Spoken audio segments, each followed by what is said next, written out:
येशूने संधी धरली, फिर मागे आल्याच पाऊली, फिर मागे आल्याच पाऊली.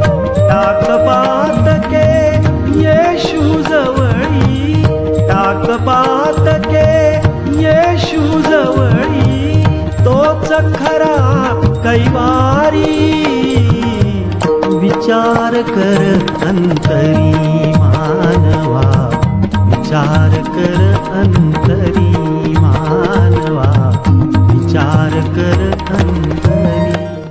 प्रभू येशू ख्रिस्ताच्या सर्वोत्तम नावामध्ये सर्वांचे मनपूर्वक अभिवादन. पवित्र शास्त्रात नवीन करारात मत्ती शुभवर्तमानाच्या अध्याय 12 आणि वचन 39 मध्ये प्रभू येशू ख्रिस्त लोकसमुदायास अशा प्रकारे म्हणताना आम्ही पाहतो, दुष्ट आणि व्याभिचारी पिढी चिन्ह मागते, परंतु योना संदेष्टा यांच्या चिन्ह वाचून तिला दुसरे चिन्ह मिळणार नाही. परुषी लोकांनी प्रभू येशू ख्रिस्ताला आपले देवत्व सिद्ध करण्याचे प्रमाण म्हणून एक चिन्ह दाखविण्याकरिता मागणी केली. त्यावर प्रभू येशू ख्रिस्ताने त्यांना या युगातील दुष्ट आणि व्याभिचारी लोक म्हणून संबोधले. अशा प्रकारे प्रभूच्या संबोधनामागे एक कारण होते जे आजही आपल्याला दिसून येते. आजही लोक प्रभू येशू ख्रिस्ताकडे बरे होण्यासाठी, आर्थिक समस्येतून मुक्ती मिळवण्यासाठी, धनसंपत्ती मिळवण्यासाठी, घर बंगला मिळवण्यासाठी, लग्न विवाह करण्यासाठी, संतान प्राप्तीसाठी येतात आणि मिळाल्यानंतर आणखी प्राप्तीकरिता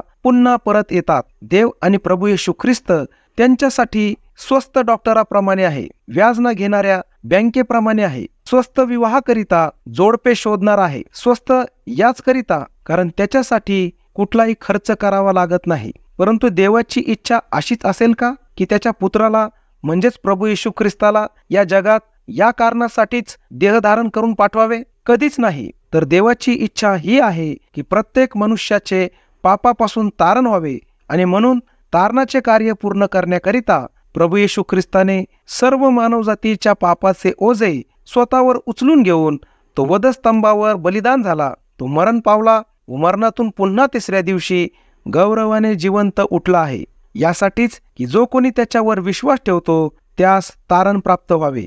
तुम्हीही प्रभू येशू ख्रिस्ताजवळ तुमच्या सर्वात मोठ्या गरजेसाठी म्हणजेच तारणासाठी यावे, हीच तुमच्यासाठी देवाकडे आमची प्रार्थना आहे. असे करण्यास परमेश्वर देव आपले सहाय्य करो. धन्यवाद.